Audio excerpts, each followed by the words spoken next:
Before we get into it, let me give you your 2 gift codes for today. The doors are open on my heart-centered membership. We're going to let all kinds of new good souls in until June 30th. This is what you need to know. I have a life track and I have a business track. If you head to daniellelaporte.com/membership, just check out the tone, the vibe, the body, mind, spirit support system, and sometimes we've got some stuff for your work in the world. These are your 2 codes. LIFE15, LIFE15, gets you $15 off your first month in the membership, which is typically $25. If you want to come into the business track because you want to have 2 jam sessions a month with us on creative integrity and tech stack and building your work in the world, then you go to checkout and you use the code BIZ50, BIZ50. That gets you $50 off of your first month in the business track, which is normally $75. And I can pretty much guarantee you every single month I will help you generate way more than $75 with this kind of business input and clarity. So come on in, daniellelaporte.com/membership. All right. It is the summer of love in every hemisphere, actually, because it's the summer of love in the heart-centered membership. Today's With Love Danielle episode is featuring a series of teachings I gave. It's 4 teachings called the Heart Opener series.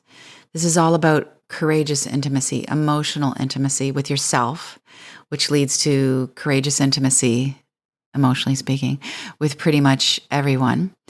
You can get access to the video version of this if you go to daniellelaporte.com/heartopener.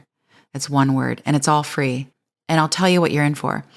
Video number 1, you get a self-compassion script. And I talk about saying to myself for one of the first times ever, poor me, and how that was actually revolutionary.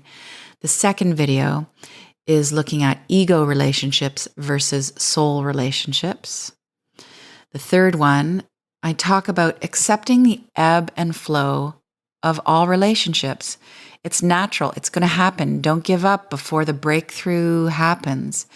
And then I save the extra shadowy stuff for the 4th video, which is about the side effects of manipulation.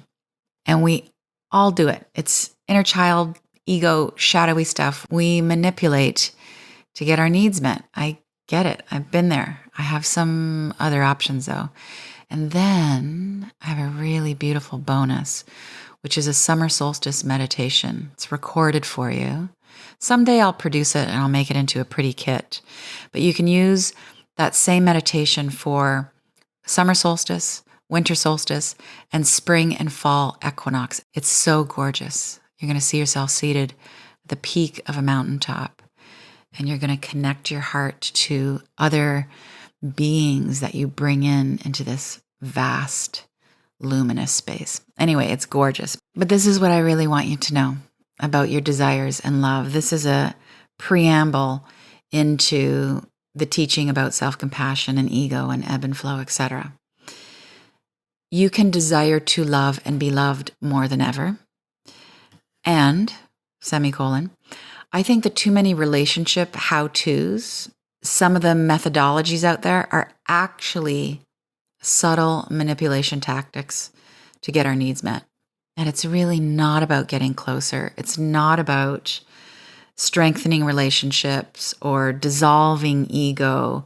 It's actually just about how you can get your needs met by someone else in a way that seems more spiritual and advanced and, pro-relationship. And the downside of this is that boundaries are great. We need to have boundaries. But when we're putting boundaries in place, making requests from the shadow side of ourselves, those boundaries become barriers and they actually block what it is we're craving the most. Like we want connection and respect, but when the boundaries become too demanding and brittle, we're not going to get connection and respect. It's all going to backfire. I think some of the teachings and relationship stuff about having higher standards actually become blockers to love, when really what we need to be doing is being more flexible. In some ways, I don't know if it's about lowering your standards, but maybe it is just being more porous and gentle and accommodating. I think sometimes self-empowerment actually is just lack of acceptance in disguise. It's like we say, these things work for me and these things don't. And I know that because I'm taking care of myself. But really, we're just being a not very accepting turkey. I think we would all be better off without this kind of relationship self-help game playing ridiculousness. So the divine irony is that fewer ego strategies, being less strategic, gets us the love that we desire, which we all deserve. And to get there, you have to have the revelation that there's actually something bigger than our individual needs and something more important than our individual hurts. And it's the relationship itself. Two can be more important than one, definitely more powerful than one. It's a third entity, the relationship.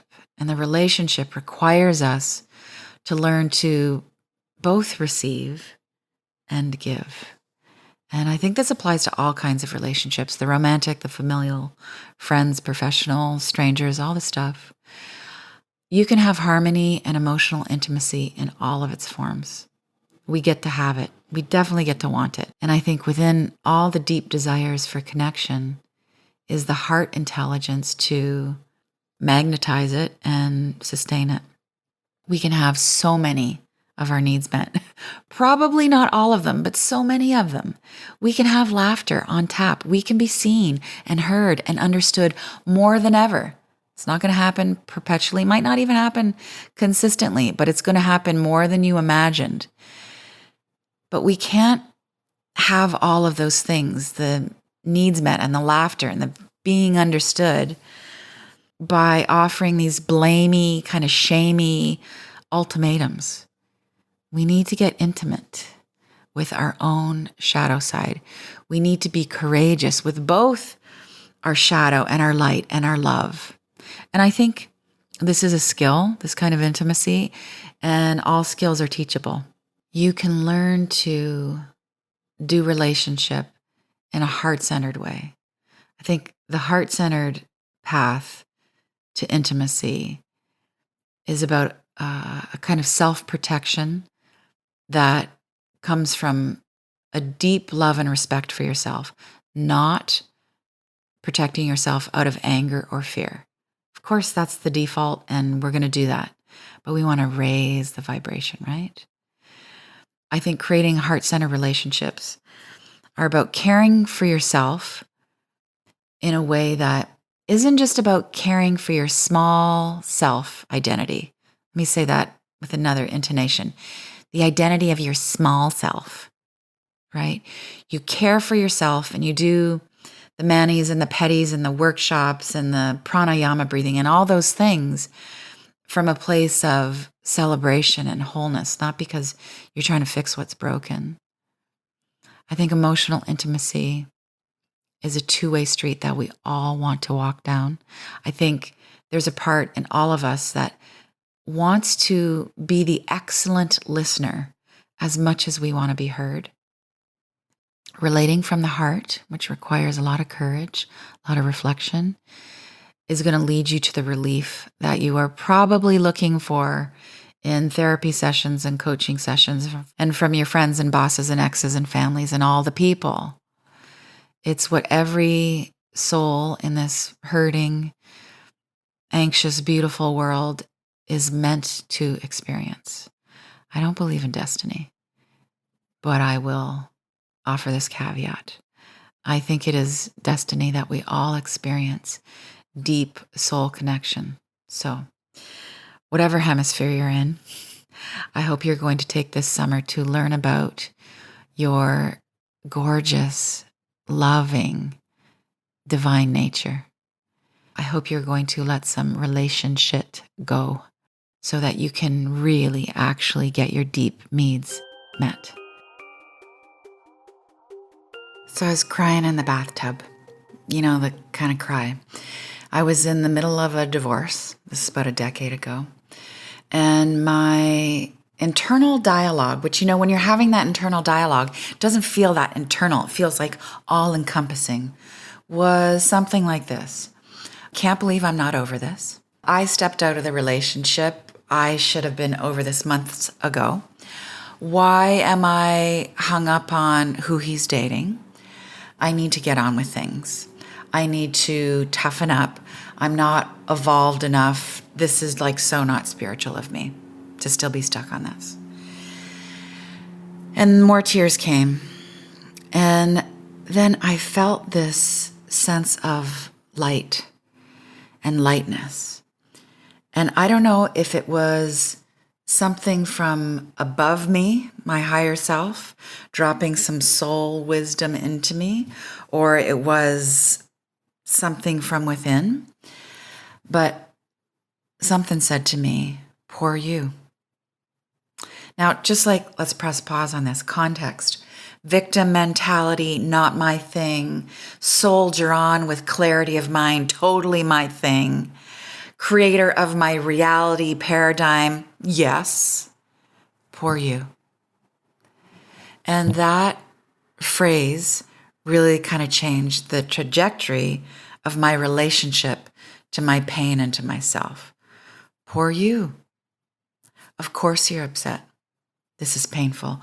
Of course you're tired. Understandable that you're having a hard time forgiving. This is just all understandable. Poor you. And isn't that what I wanted the divine, perfect mother to say to me? Isn't that what I wanted everybody in my life to say to me with compassion and belief in my capacity to change? Just, poor you. This sucks. Let's just call it for what it is. Let's not spiritually bypass all the dark, crunchy stuff. Let's just be compassionate. This sucks.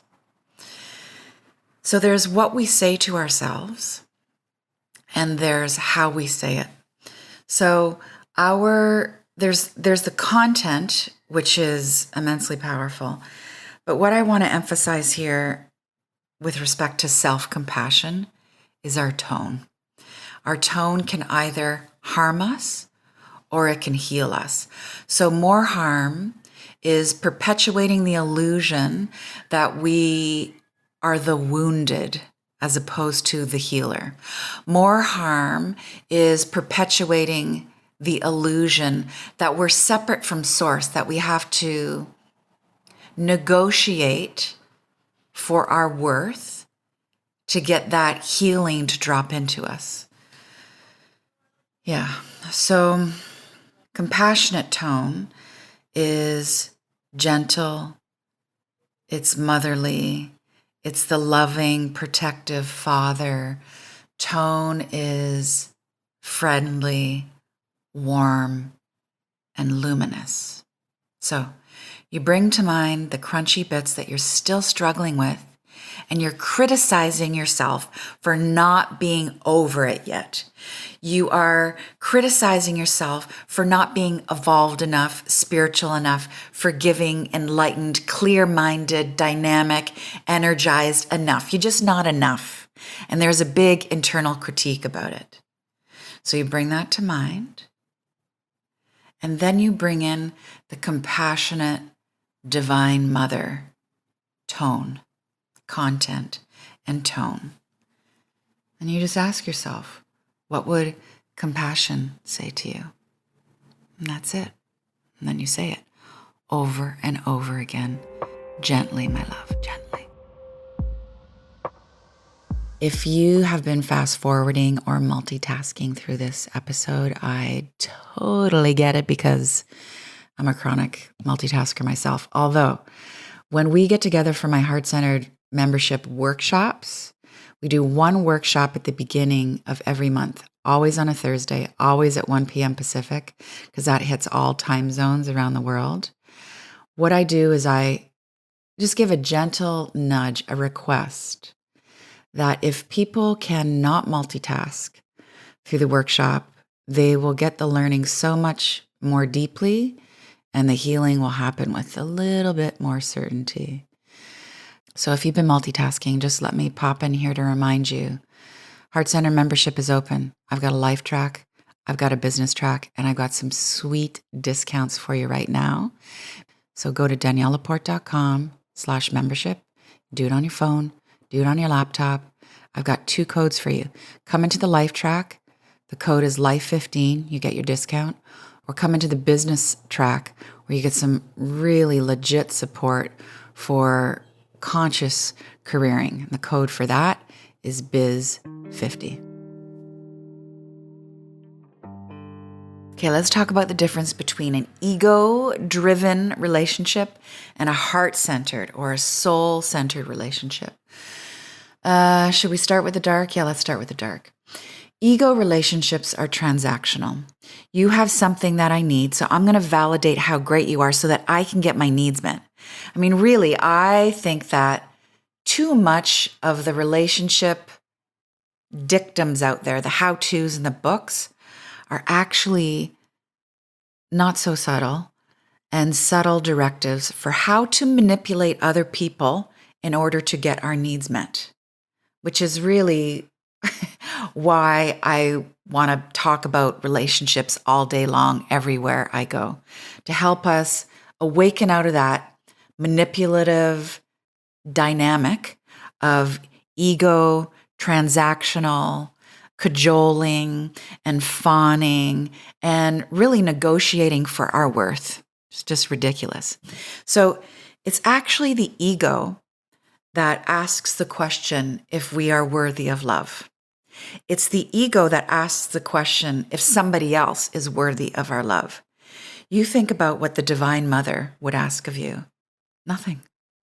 You are perfect. You are beloved. You have been loved since beyond time. You came in fully baked and integrated into the divine fabric of unconditional love. If you go to that source of love, the divine, and said, "Am I worthy?" the mother would just embrace you and say, "Oh, silly question. I would never even ask that question." A soul-centered relationship has us become more of our true self, not more of our false self. A soul-centered relationship is not necessarily comfortable because it will dissolve our ego masks. We can't hide in the light of that love. It's going to bring forth our shadow, our gnarly bits. It's going to show us where we've been hiding, where we've been faking it.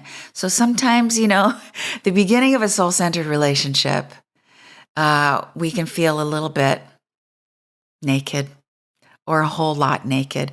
I mean, for me, when I fell in love with the man that is going to be my husband, I had some pretty severe anxiety, like actual anxiety. And the best advice I got in the beginning of our relationship was, it was from VS. VS is the energy healer that I've been working with in the heart-centered membership space for years. And she said, Danielle, just tell him everything. And it was that commitment and that practice to be in emotional intimacy all the time. I'm falling in love with you. I'm seeing how we're a match. And within 90 minutes of you leaving, I'm this nervous wreck. I actually am having panic attacks. And the psychotherapist I was working with at the time said, "Well, Danielle, this is what happens when a burner like you," meaning like I burn through my lessons pretty quickly, finally meets someone who can hold them. Soul-centered relationship. So that heart-centered embodiment has us become more authentic, more genuine, more loving, more forgiving, more inclusive, more compassionate, more radiant. Ego-centered relationships will want other people to prove their worth to us. Is this on my terms? Are my boundaries being respected all the time? Are they good enough for me? And the reverse is true. Am I good enough for them? Do I have to perform? Do I have to get skinnier, richer, more influential, all those things. How do I have to shapeshift myself to get approval? So that's where the fight, the flight, the fawn, and the freeze responses come in relationships that are us acting wounded and trying to have our wounds healed by somebody else. So let's be clear. Every single relationship is a vessel for healing. Doesn't matter if it's with the waiter who is bringing you your meal, or your family of origin, or your significant other. Every interaction is going to serve to bring the unconscious stuff up to the consciousness, the light of our awareness. Love, right? The instrumental question is, when you are relating to parts of yourself, your relationship with your own bits, or to anybody else in your life, stranger or deeply familiar, how are you identifying? What are you relating as? Are you coming into that relationship as a victim or as a contributor? As wounded, I am the wound, or I am the healer. Are you coming from fear, or are you coming as love? Let's talk about the ebb and the flow. Sometimes you're high and sometimes you're low. And the sooner and more deeply you can accept that, accept with a capital A, accept as a virtue, the more peace you're going to have, the more relationship fulfillment you're going to have. This is really the essence, I think, of being a spiritual grown-up, that you don't leave before the miracle comes, that you know you're going to get disappointed and you're going to get heartbroken and frustrated and you're going to show up messy and you're going to be needy and you're going to be manipulative and you're going to say things that you wish you could take back. You are going to be very disappointing to other people and you are going to be perpetually disappointed. And this is human nature and this is life in duality and this is what it means to actually be in relationship. You get it? And then we get that. We get that from the heart where we have space. And we have time, and we have love, and we have patience, capital P, patience. And then we get to the nectar. So let me talk about acceptance for a second as a virtue. So a virtue is a soul quality. This is a really quick explanation. Imagine a sun, a great sphere orb of radiant light, golden rays shining in all directions. That's the divine. That's creation. That is the pulse of the stuff of love, okay? That's virtue itself. And then imagine that all those individual rays of light shooting in all directions are individual virtues, kind of light babies. So you have forgiving, and you have loving kindness, and you have compassion, and you have gentleness, and innocence, and generosity. Yeah, all those things. Acceptance is one of those virtues. So I'm not talking about accepting things if they go your way. That's little small self-acceptance. It's not about accepting someone if they show up in the right way for you, if they're respecting you all the time, if they're doing their work all the time. Then they get into your heart. Now, that's not acceptance. That's actually not virtue. I'm talking about a no matter what kind of love, an as is kind of love. Capital A, acceptance. And when we tap that, and that takes diligence and it takes daily practice of saying the prayer like, may the light of my soul be infused into all of my thoughts and my speech and all of my actions. May the love of the divine be in all of my relating. Yeah, that kind of devotion. And whether you tap that through meditation or contemplation or some kind of sacred movement or journaling or loving on your inner child, which is really a portal to your greatest power, that's what we're all going for.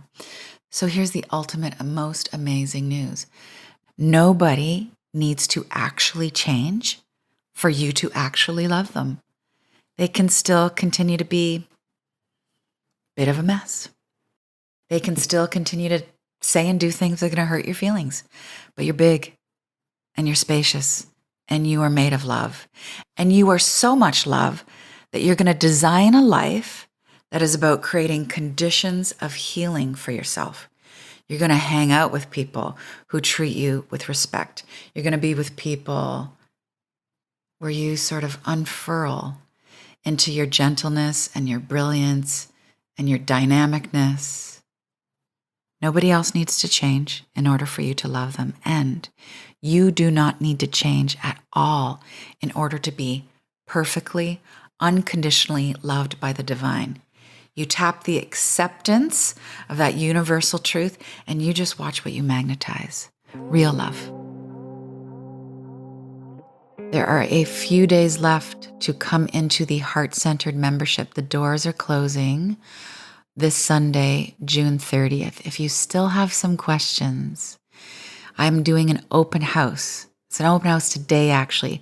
Wednesday, June 26th, 1 p.m. Pacific. That's 4 p.m. Eastern.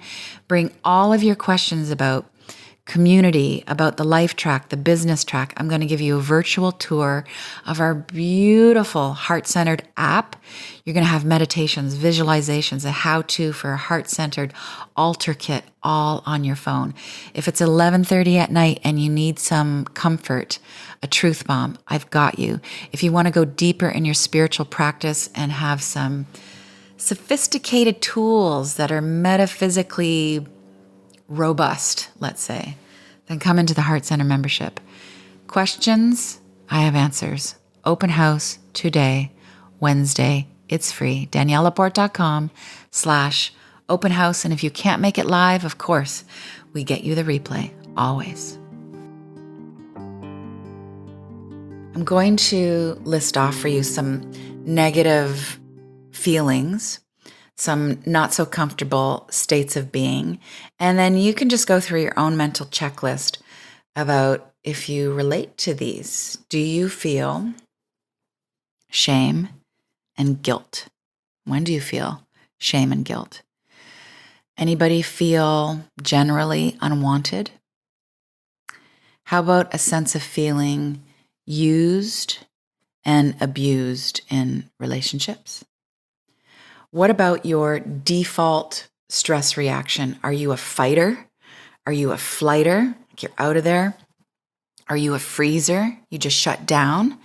Do you go into fawning, that kind of kiss up response, which is really a protective mechanism? They're all protective mechanisms. What about a sense of hopelessness? General sense of not being in control? Do you ever feel like you have like those thought demons that come up, kind of hijacking your mind and you move into thought looping?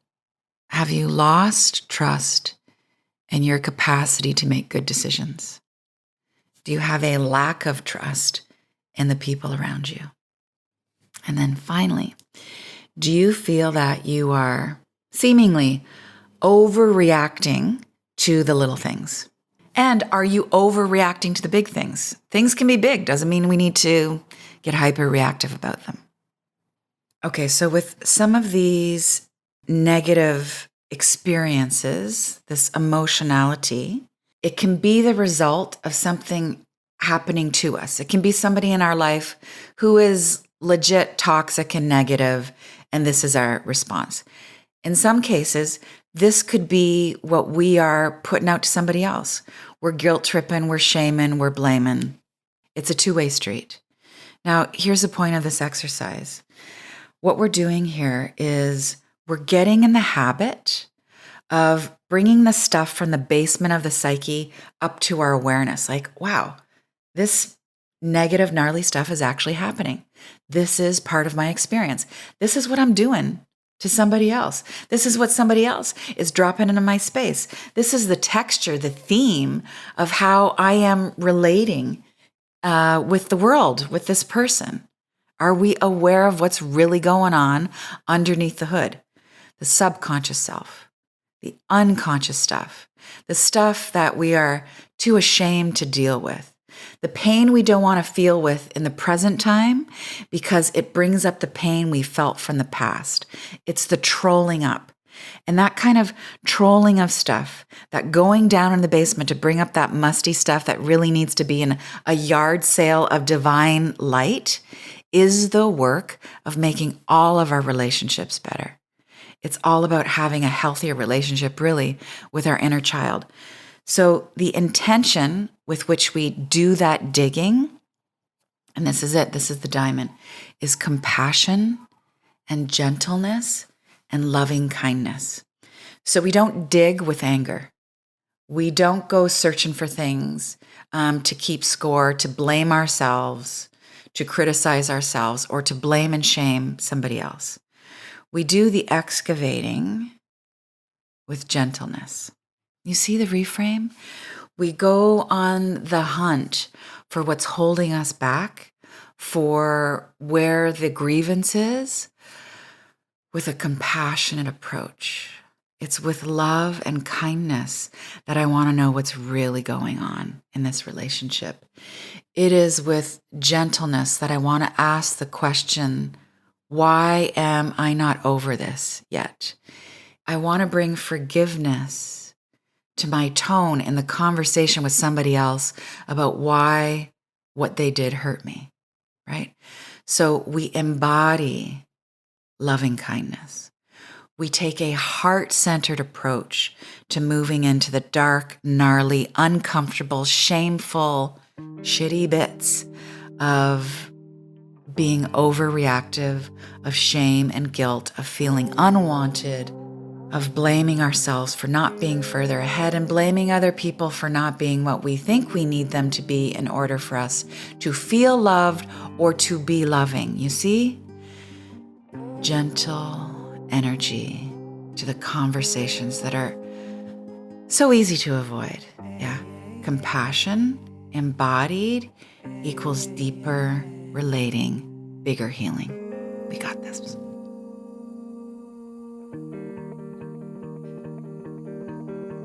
I hope you take this season to get your needs met with love. Yeah, with love. Always with love. Danielle.